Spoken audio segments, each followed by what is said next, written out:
Hey guys, it's Cynical Who here, and welcome back to another video. So today, me and Max are back here on the 15th anniversary of new Doctor Who to celebrate. Yeah, because it's the 26th of March today. It's not. Definitely. It's not. It's the 27th of February. We're recording this a month in advance just to make sure we get it all done. We're organised. Yeah, but hopefully earlier out today. Well, I say today. When this video goes out, my review for Rose should have gone out. I hope you did enjoy that. If you haven't seen it, there'll be probably a little iCard at the top. I'm very good at those.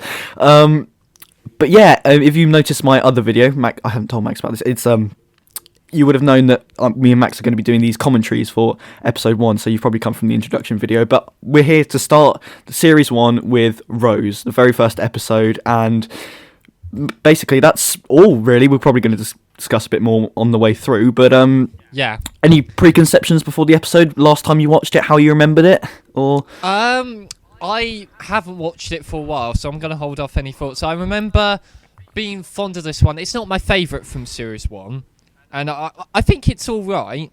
But yeah, we'll see what we make of it. Okay, so everybody, DVDs at the ready, or we're using iPlayer at the moment, or Netflix, be careful. It's the future. Yeah, Series 1 DVDs, Blu-rays, whatever, just make sure you've got your finger ready on the play button and we will do the countdown. So, if everyone gets ready to start watching Rose in 3, 2, 1. Now. And that's the thing I love about Rose, is it starts with the title sequence. Yeah, right from the get-go. Not... And, yeah I like it when... I used to get tired of the fact we always have... Pre-titles. That we always had cold opens, they're called. Right. And it's nice as of the Chibnall era. One thing that is good about the Chibnall era is that they're being much more varied. Yeah, it is. I don't like the. It is a bit annoying when it's inconsistent, but it's like it's needed when it's needed. But when I like again, you said the cold opens. I do enjoy that. Anyway, this is probably one of the best title sequences and theme tunes the show ever had. I'm not sure about the colour change looking back on it, because I like the blue on it. I think it would have been nice if it was completely blue, but whatever. I like the little details. It's just, I like the fact it just suddenly stops for a second and slows down, and the colour change. It's very fast paced, and this introduction as well, the earth panning is very good start as well. Also what do you think was one of the questions I have as well? Do you think it was successful because they did that 2 other times with the Christmas specials, so Christmas Invasion and the Runaway Bride? Do you think it worked as well? I think it worked as well. The other, I mean, it's a nice staple of the RTD era, isn't it? And God, listen to this music now. I mean, I do think it was an RTD staple, but they only use it for the first couple of Christmas specials. I love this scene, and then it pops up in the 11th hour as well. I love Westminster Bridge. This music in the background. I can play it on guitar as well. I taught myself. I love it. I really love it, and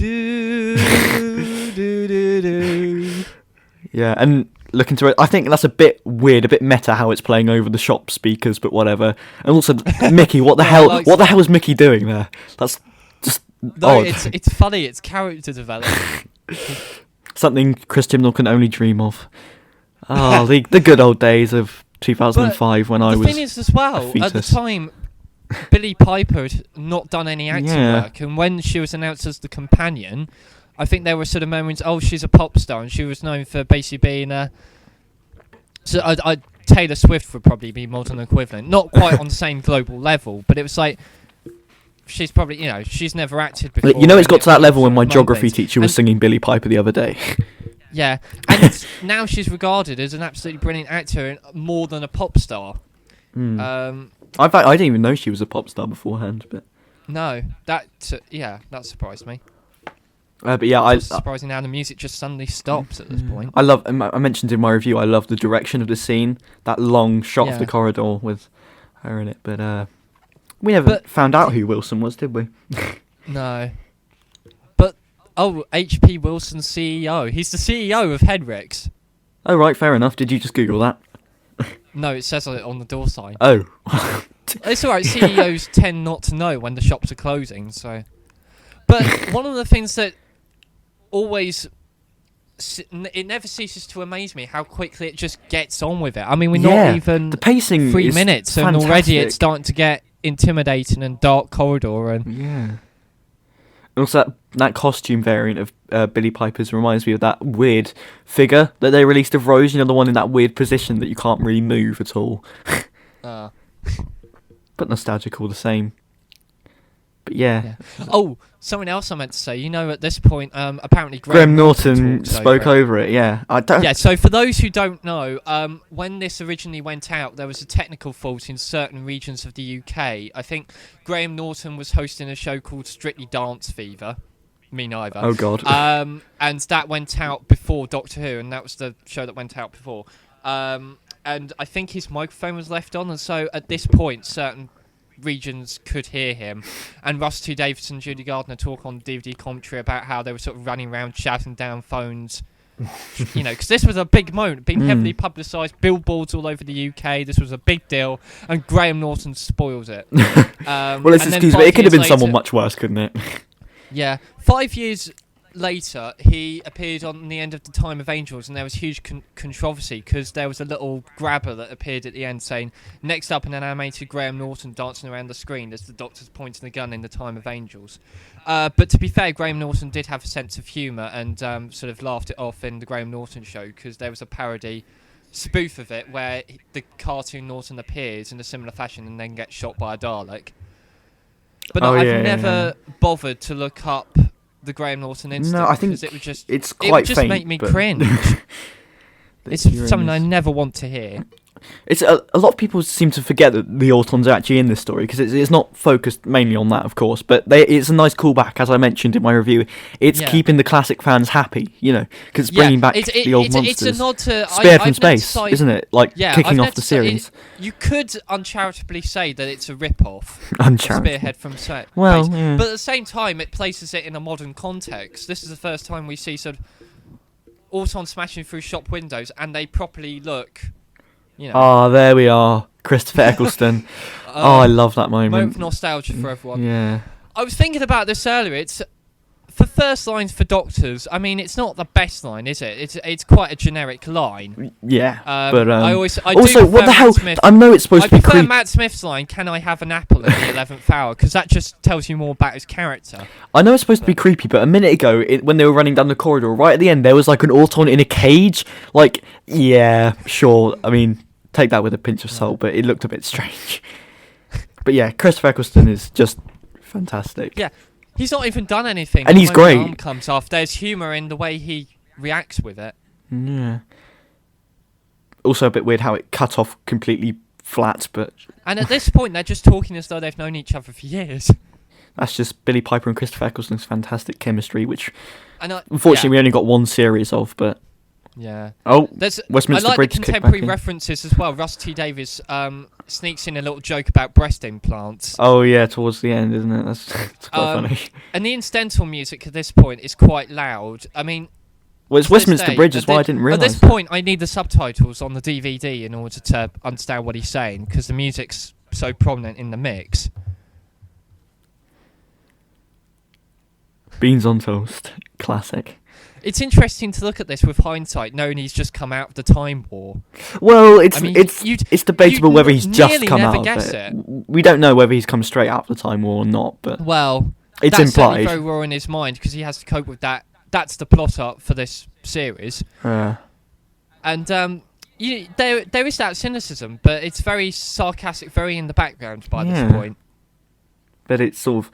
I like how his attitude changes. It's really clever how they changed the Doctor, but kept him different. I mean, Christopher Eccleston has said recently that was something he was very proud of. The role needed to change because it was all RP and posh blokes, and and he shook it up, which he was very proud of doing. He kept his northern accent, which works wonderfully. At least he's not doing a Liverpool accent. His Doctor is very different to any of the other Doctors, especially in costume and mannerisms. Those effects are pretty great as well. I mean, yeah, they haven't aged too badly. There is that. If you watch on big TVs nowadays, there's the TARDIS. It does look a lot very grainy because they put a fake film effect on it that has dated. But yeah, I mean, I mentioned in my review the only bit that's not great is the bit where they're standing above the nesting consciousness and you can actually see the chroma keys, or the fuzz, the green around the edge. But yeah, Mickey and Jackie's introduction, it's done quite well. I mean, what do you think of Mickey as a whole? Oh, I like Mickey and Jackie. Fair enough. I mean, oh no, is it Jackie or Jackie Tyler, yeah. How had you forgotten that? I sort of said it and then kind of, I don't know. And a conversation like this, we never had this before in Classic Who. No, it's the character development which really it's not. But it's of course it's bringing back the Doctor, but it's centric on the companion, isn't it? Yeah, exactly. It's called Rose. It's really interesting how Russ T Davies, this sort of character development is really second nature. He writes it in his sleep. Yeah. Which is incredible. This is why Russ T Davies' era was so goddamn fantastic, and why I love this series so much. The only criticism I've heard of the RTD era, and it's saying something, is that he kind of went too big, and each finale kept getting bigger and bigger and more grandiose. But I don't know, I quite liked that as a kid. Especially, as a child, of course, Stolen Earth, it's bringing back all the companions. It's Sarah Jane, it's Martha, it's Rose. It's so goddamn big. And I suppose. That was a good I regard that as the 45th anniversary story, but anyway, that's beside the point. The one thing that still one thing that still bugs me is the fact that in the end of Series 3, Rose leaves with that doctor she met in Last of the Time Lords, and then even in Series 4... it's not really explained. She was going to marry Tom Milligan. Which is the same person, then suddenly at the end she's marrying Mickey for no reason. Yeah.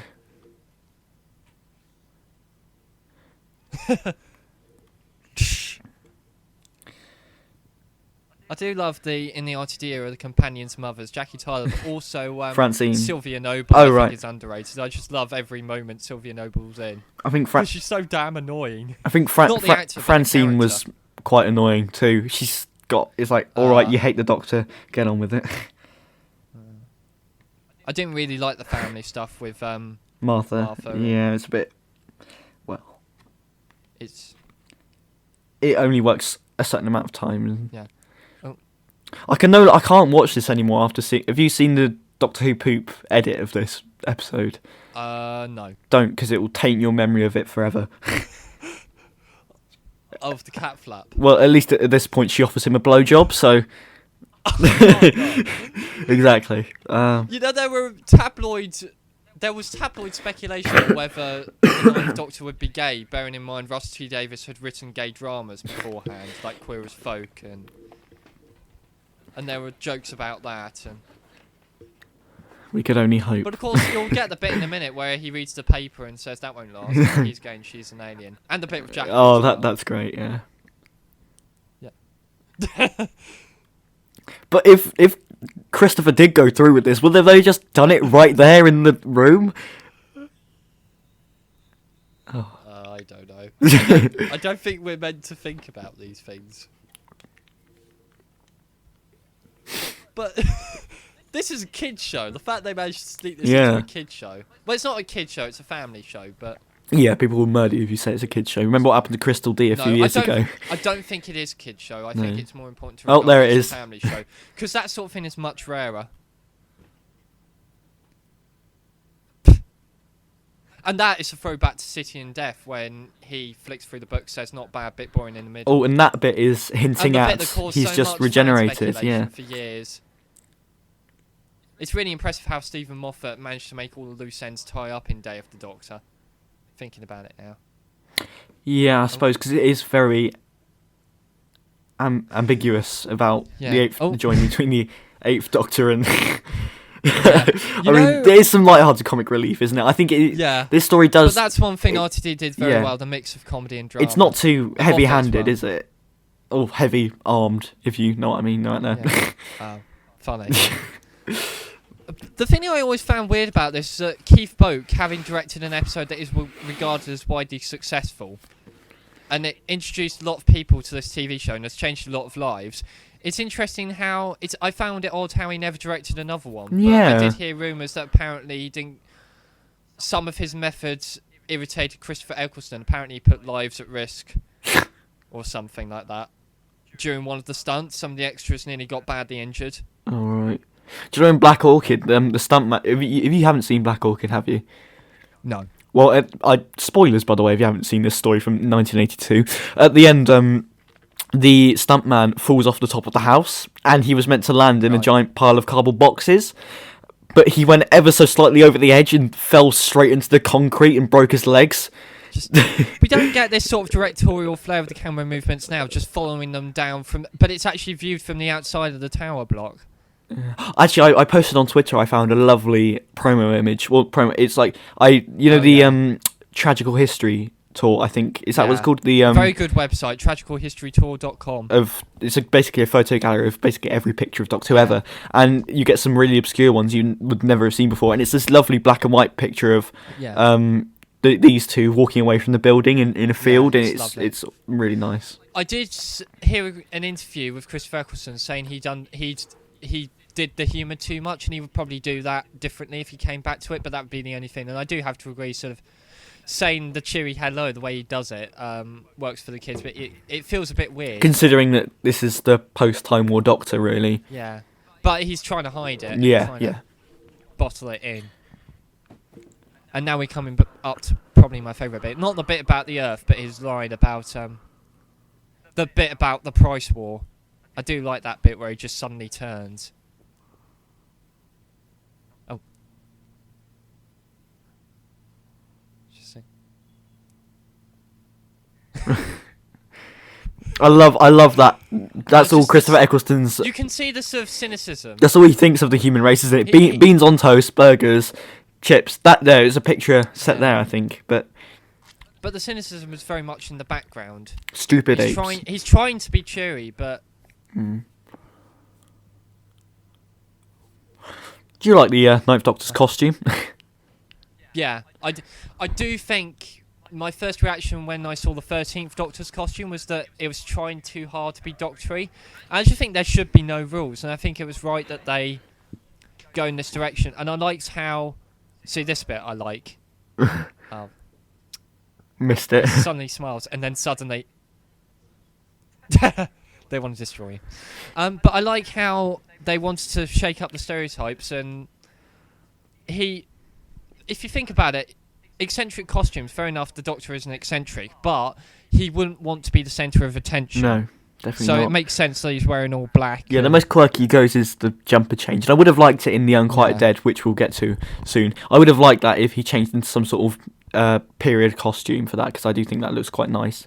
But what's your favourite jumper of Christopher Eccleston's? I love how we're just talking about jumper colours and he's doing this fantastic speech in the background. I think brown works quite well. But no, this is great understated acting from Eccleston. Brown? He never had a brown jumper, mate. No, the brown. I thought we were talking about the shirt. He always wears the same jumper, doesn't he? No. Have you never noticed that?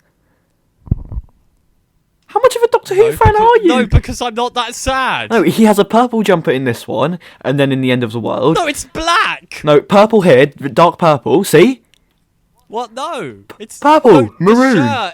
The shirt he's wearing underneath the jumper is black. The shirt is brown.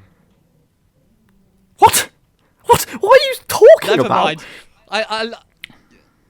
But in Unquiet Dead and Aliens of London. Well, sorry, my dog's going ballistic. In Aliens of London and World War III, it's a dark blue, and in stories like The Long Game, it's green, and then in the finale, is when it's black. Right. Are you looking? I'm very glad we had this conversation. Were you looking at the promo image? Because it's black on the promo image. No, I'm busy watching the programme like we're supposed to. Oh, whatever, you and your... Can we talk about Survival? Because a lot of people like to draw out the similarities between Survival and Rose, like the very last classic Doctor Who story. And I think while... Sorry about that. Yeah. I don't think actually the story's very similar, other than the fact they're set on a council block. But and their companion's home. Yeah, really. But Rose isn't really... The episode isn't really based around... The council block setting doesn't really drive the story, but... No, but... this bit. Don't read my emails. Which was funny probably the first time, but when it got repeated constantly in Peter Capaldi's era, it just got awkward and disgusting. When the Doctor's saying it, yeah. Don't read my internet history. The Doctor's saying it, it's a bit... Yeah, what do you get up to? God. I love how... they can never use a proper search engine, so they always have to they always have to make up their own search engines. It just, yeah. But this is nostalgic vibes with the computer. And yeah. Oh, and the site that Rose is just going on to now actually Yeah, exists, yeah, I doesn't love it? that. That's so sad, but I love it. There's also a unit website that was set up as well, linking to events in Aliens of London. And then the Doctor Who's website was updated regularly during Series 1 and 2. And yeah, Mickey's line there about lunatic murderers. Which of course but the would be a bit amusing thing is there's actually a disclaimer on the website, isn't there, saying, oh, we're very sorry if you thought this was real. This is created to promote a TV series. Which is typical BBC, because they don't want to take responsibility for anyone getting confused. Or dying. Oh, God. But isn't it amusing how the conspiracy theorist has a wife and kids? Sorry, conspiracy theorists. Yeah, here we go. Clive. Fantastic actor, is it? Mark Benton, yeah. Who was, did he return for a Big Finish audio, or am I imagining that? I don't know. Maybe you did. Maybe I'm I know lying. nothing about Big Finish. I've just realised Mickey's driving a yellow Volkswagen Beetle on the retro model, which is a bit weird, but... Fair enough. I thought he'd be driving like a Vauxhall or Ford Fiesta. That would make more sense, but... Nah, he's a hippie, isn't he? Or it's just the cheapest thing. Oh, yellow space hopper there. Nostalgia at its peak. And of course, Mark Benton's character Clive acts very well as a plot device, doesn't he? Introducing new generations to the character. And this is also the first time we see the Doctor's impact on history, really, and the fact that he's always been in the big historical events. And I suppose so, and it yeah. does very well. And it does very well to pick up where the Cartmore Master Plan left off, going back to what we were saying earlier about the survival stuff, building the Doctor up as a mythical being, which is as it should be, building up the mystery. The show is called Doctor Who, after all. Well, it's sort of not entirely carrying all to that. Photoshop's a little bit dodgy when you look at it closely, well, yeah. but it's not entirely continuing from survival, is it? Because what about the TV movie? I mean, it was unsure whether that was still classed as canon at this point, but... Yeah, but I think the from survival to the TV movie more covers that aspect of things. You know, Ace is gone, the Seventh Doctor's got a new costume, new TARDIS and whatnot. Well, the Cartmore Master Plan was brutally interrupted quite abruptly, and so Russ T Davies just carries it on. There was a hiatus for the Master Plan, but I don't know what. I think Doctor Who deserves credit for introducing me to Krakatoa, and words like anachronism and strong point and irrelevant. Oh, this moment. The astonishing thing, Mark Benton actually delivers that with gravitas, and I think he was a stand-up comedian, widely regarded as a stand-up comedian at that point. Was he? Oh no, English actor. No, forget my saying that. Sorry, Mark. I feel like I'm talking too much and not allowing you to speak. Oh, no, it's fine, because we're coming up to the fantastic moment the here. Infamous bit with the wheelie bin. If you'll excuse me, I'm just going to get a copy of Doctor Who magazine where... I thought you were going to say I'm going to be sick because of this scene. No, because the burping wheelie bin, and I remember Ross T Davies talking about it. And...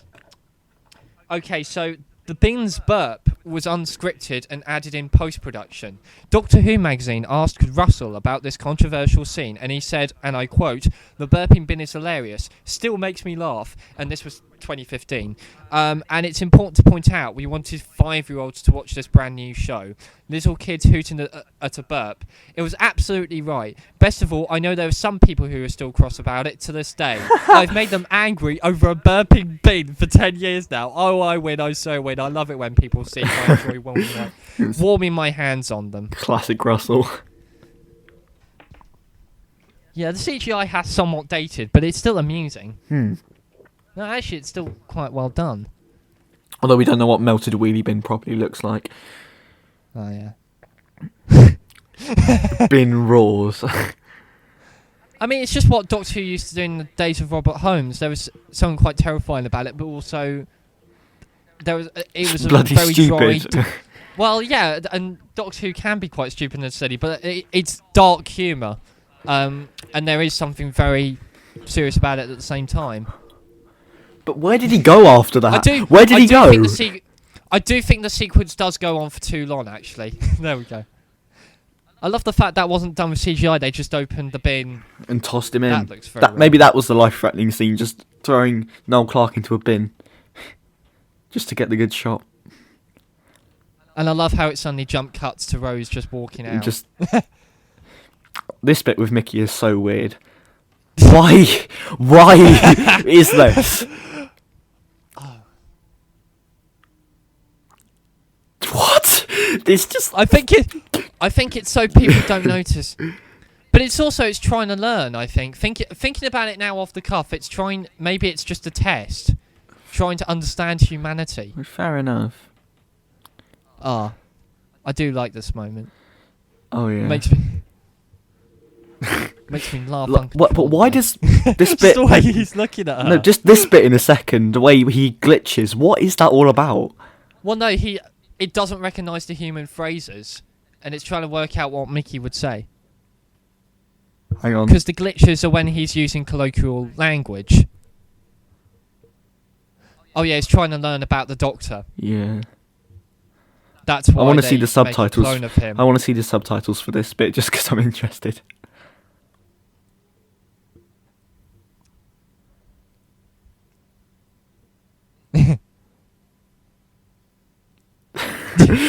Yeah, it isn't sure which word to use.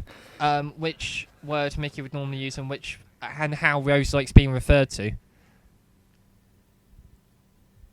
I love the way it dramatically swaps camera angles. Yeah. I really feel stupid because the first time I watched this, I didn't realise the guy holding the champagne was the Doctor. And now in hindsight, it seems so obvious. The fact he comes back so quickly. And his voice as well. You could edit something else in front of the way of that champagne bottle to make this scene very interesting. That's just... And I love the fact everyone's now looking and he just eats it and spits it out. That's weird. Why do you feel the need to chop the table in half? It goes back to what I'm saying. The sort of dark... There's very dark but very funny at the same time. Oh, God. It's incredibly silly. and the screen there. And Chris Folk was just enjoying it. Tend to forget about this scene quite a lot, actually. The thing is, I always wondered with Rose Tyler, doesn't she get done for calling the fire brigade and then wasting their time? Because by the time the fire brigade have turned up, it's all done and sorted. I suppose, That's what I imagine it being. Oh, God. Surely if he can turn his hands into spades, why can't he just grow another head?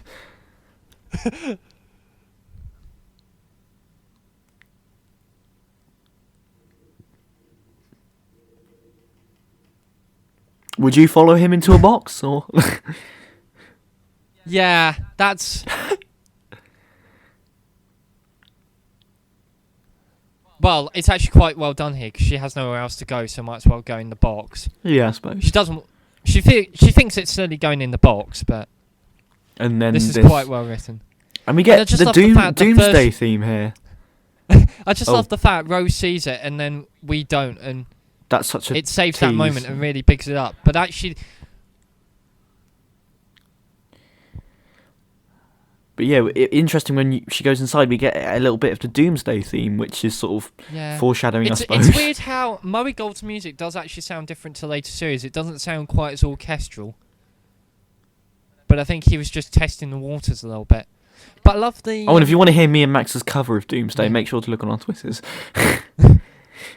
Don't waste your time with that. What do you make of the TARDIS interior? I mentioned this in my review, but I really like it. I like it, but then it was my childhood. Yeah, so maybe that's something to do with it. But a lot of people give it flack for looking organic, but I don't. Yeah, I like it, but it doesn't make too much sense with all the controls looking like they've been stuck back on with sellotape. I mean, that was a nice idea, but considering yeah. But the weird thing as well, they frequently change the lighting. It looks really weird in Series 2, and it was quite bright in Series 4. 3 and 4. It was quite orange later on. I think I like the, as I here mentioned, it's nicely lit. It's quite dark. Atmospheric and represents the Ninth Doctor quite well, really. But not going too far, like Battlefield, where you just can't see anything. Well, but of course that was the point, wasn't it? Because the TARDIS had come down. Yeah, did I tell you about that before? It's because the TARDIS got the actual walls got about that. broken, and I like how on the season 26 DVD if you're watching this and you don't know what we're talking about, tough.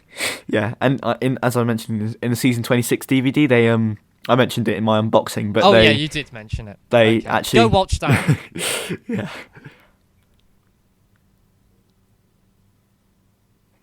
Understatement. This scene is really good, considering this was the first scene these two ever filmed. Yeah. And you'd never guess it. The first of Christopher Eccleston's beans on toast rants, as I like to call them. And the Stupid ape. The first time Billy Piper had ever acted, I think. To my knowledge. And this is his cynicism. This is the first time he properly shouts. Yeah, beans on toast rants. This scene goes through my mind every single day. This moment here where he says, "Yes, it is all right." And then it's really odd how they resolve it really quickly with a joke. But to be fair, it is a really funny joke.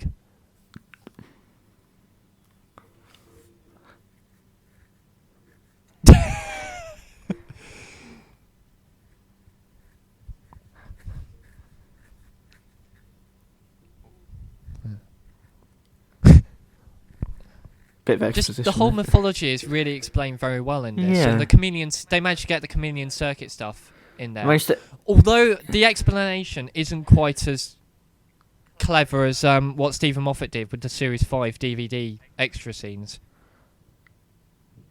But the stuff here about plastic and has really aged well, and it's much better than the social commentary in Praxis, isn't it? Yeah, and here this is exactly what they needed in Praxis, wasn't it? The anti-plastic that could have come in useful, yeah. But it does just sort of act as like a magic potion that suddenly saves the day by antiing the monster.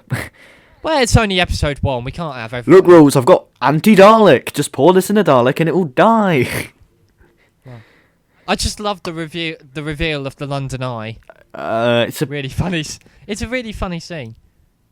I think understatement. I know, but it's also really clever how it's a clever way of bringing the show into modern territory by bringing in these very modern landmarks. Yeah, I suppose. At the time the show had come out, were only a few years old. Is that the first Fantastic we get, or no? Yeah. Oh, also, if you look very closely in the background, now you can see someone picking their nose on the bus. Hang on. Lovely. No, hang on. There, in the top deck. There we go. You just looked at it. Lovely. And the other person... Oh, no, it's too quick. And the person on the other side points at the camera. But I'll take your word for it. Oh, they got the subtitles wrong there. This feels really fast. 30 minutes seems to have flashed by really quickly. Yeah. There we go. For someone who... The breast implants joke. Given this... I mean, nowadays we're used to the stories being fast-paced, but Doctor Who at that point being traditionally 4 parts 100 minutes, and it's just dialogue and it moves really slowly. So to have all this music and all this running... It's 90 minutes, actually. No, they're 100 minutes. In the 4 episodes, they tend to be 100 minutes. 1 hour, 40 minutes. 4 times 25... Yeah, that's... Oh, well, okay, but... well, they're not always exactly 25, are they? On the back of the DVD, it says 90 minutes approximately. But yeah, okay. Sorry about that. But don't be pedantic. But they were quite slow paced. Yeah, for the most part.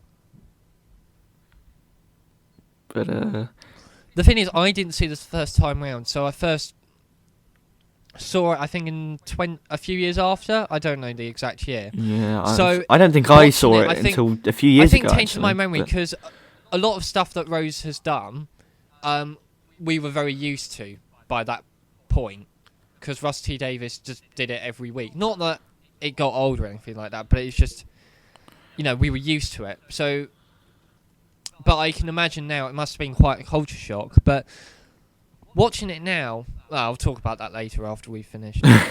First mention of the Shadow Proclamation there. Oh yeah, and this is the moment where the Doctor is actually authoritative and gets to do the big. And we get hints about the Time War in a bit, Yeah, but you wouldn't have realised it. No.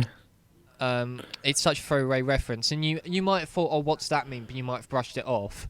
Yeah. It's only episode 2 we find out his planet's gone, and then it's much later, I think, Dalek, when we find out exactly what happened. Yeah.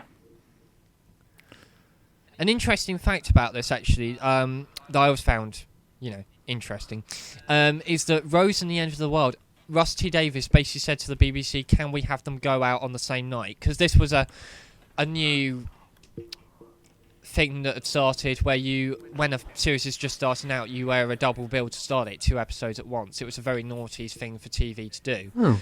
But Russ T Davies made the request 3 weeks before transmission when the schedules had already been finalised. All right. So I mean, that would have been interesting. Yeah, you've just seen the intro. We want more now. I mean, it would have been interesting. It's sort of. I mean, it helped with Spyfall being done twice in the same week, wasn't it? Part 1 and part 2. It felt like too long actually, but I suppose, yeah. But it was the closest we were going to get. I mean, the Doctor's never said something like that before. These stupid little people. So no, I don't think it's patronising him. I think maybe only came at some point in maybe Curse of Fenric towards the end, but other than that, yeah. Wow.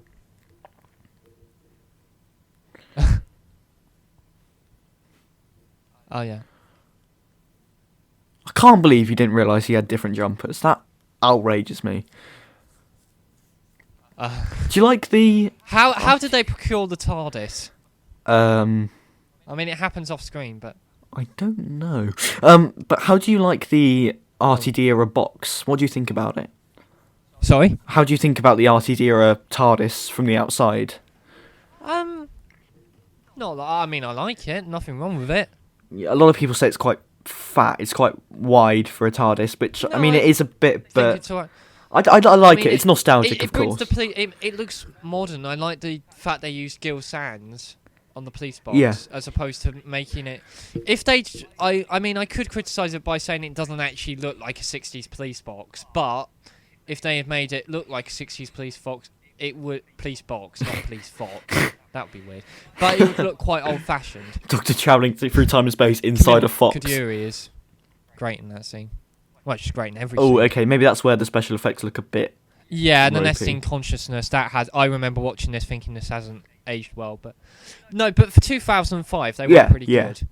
I remember watching it in 2012 and 2010, and they looked alright then.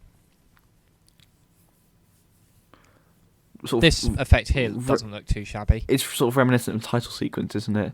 Oh, no, this is sad. I do find the death of Clive a bit sad, actually. Oh, yeah, I've actually seen the script where it says... and the set direction is so wonderfully poetic. Because he says, oh, it's all true, all the stories I've heard, they're true. And it points a gun at him, and Clive's so sad because he knows what's going to happen next. It goes back to what he was talking about earlier, death being the constant companion. Although we don't know exactly if he dies or not, but it's implied, isn't it? It's sort of weird how they don't show it, because I've been watching Tortured all week, and there's... I think Aping Spearhead from Space was quite a clever move, because it brings back nostalgic memories for one generation, and then tells another generation, look, this is why the generation before you loved this show. Because a lot of parents would have forced their kids to sit down and watch this. Yeah. But it's probably got a lot of our generation of fans into it. Yeah. Well, it's not... It's because of the writing of Russ T Davies. I've been watching this, and there isn't a single plot hole, I don't think, or inconsistency with it. Well, apart from the anti-plastic being a bit strange, and that how the TARDIS got there, which you just pointed out. But it's interesting because, of course, Rose saves the day. But there's a question here: do you feel like that devalidates the Doctor by having him as a sort of damsel in distress? Don't think it does, because we've had him be the authoritative... As I mentioned in my review, everyone has their part to play. It's not always the Doctor saving the day. Yeah. In this episode, it's Rose. In The End of the World, I can't remember. But in The Unquite Dead, it's Gwyneth, and then Mickey in the next one, and so on and so forth. And so, I think actually... Pete Tyler and whatnot. Rose saves the day in the final part. But actually, it builds up to the Doctor sort of becoming... I feel like the Doctor becomes more prominent through the series, possibly. Yeah, it's sort of like a redemption arc. It's the Doctor coming to terms that he is the Doctor. It's like it builds up to when he says "coward any day." But actually, that's an interesting point. He doesn't really save the day in a lot of these. It's down to other people. Yeah. It's down to human beings, like Rose Tyler, her father in Father's Day. The Dalek destroys itself. Well, it's sort of... Mickey saves the day in World War 3. Yeah, and... I mean, there is a legitimate criticism to be made, is there not, that devalidates the Doctor by not having him save the day, but I mean, as a moral figure, as a role model, he's pretty good. I would have liked to see what would happen to the Doctor at this point without Rose. Be interesting, but... And he's... still not. Oh, this scene's edited quite tensely, isn't it? I love it snapping between the Autons and Billy Piper saying, "Oh, I've got nothing, but I have got this." The dialogue's so great. I got the bronze, which is not even the best, but it's enough. You don't always need to be the best. I mean, that's just a great message for the kids, isn't it? Imagine if she just slipped off and died. And the important thing is, they gave it a chance. But there he is smiling at its death. Oh, the music here is great. I mean, it's interesting. I love Clockwork TARDIS and the motif from Clockwork TARDIS. That's one of my favourite cues. I'm actually thinking I might get the soundtrack for the first soundtrack CD for Series 1 and 2. I don't like how they bunch them together. Most of the great stuff is there. Yeah, it's good music, but I don't know how I feel about them being put together. They do share a lot. Soundtrack, and I don't really listen to it that much. It's a bit too soundtracky. Some nice stuff from The Power of Three. Well, it is a soundtrack, but yeah, Westminster Bridge really stands out to me, and Father's Day has got a fantastic score. And I think everyone will have their own favourites. The Doctor's theme. Yeah. Rose's theme actually it's makes just me really impressive how Murray Gold's approach to melody, how he could rattle out these catchy hooks so frequently, and that's something Sega Nakanono, for all his, because he's an okay composer, but he's not that great with hooks. I think there's only one hook in 2 series that Sagan has done, which is the 13th Doctor's theme, or the Sonic Screwdriver stuff from the first episode, that sticks in my mind. Yeah. Whereas just in this episode, there's so many great hooks, like Westminster Bridge and Clockwork TARDIS and the Doctor's theme. It's really interesting looking back at it now with future context, knowing that Moffat would take over in a few years. As well here. Yeah. And it's weird thinking that Murray Gold only left 2 years ago now. Or 3, if you want to be like that. But I think he did stay for too long. It became a bit too bombastic near the end. Yeah. But I feel like his replacement isn't quite as good. Well, no, I don't mind Seigo Nakano. There's nothing that particularly stands out, but it's good. But it's not a standout. Doctor Who's not. Whereas Murray Gold was very good at standing. Doctor Who's not all about the music, but it does need to retain some of that because. But I do think, like I said on Twitter the other day, it could rely on the music less, have silent scenes like this, where you don't need music. You don't always need music. Yeah. And Murray Gold was very good at working out when you do and don't need music. Listen to, well, of course, you mentioned Destiny of the Daleks. That has no score at all, apart from a few minor bits due to the budget. But there's an audio. The Doctor was quite cruel on Mickey not inviting Mickey. But carry on. Scherzo, which I've mentioned a lot because it's my favourite Doctor Who story ever. It's a big Finish story and it has no score whatsoever at all, no music in it, which is, it ties into the plot, but it's done quite well. I was watching David Tennant's Hamlet, and it uses music very sparingly, and is so much the better for it. Same with Barrington Fellon's Inspector Morse. There are so many quiet scenes where there's no music. But of course, when you do get music in the classic series, there is a lot of good things like the Gopolis or the Two Doctors. Yeah. God, I love. K9 on a mission from Full Circle.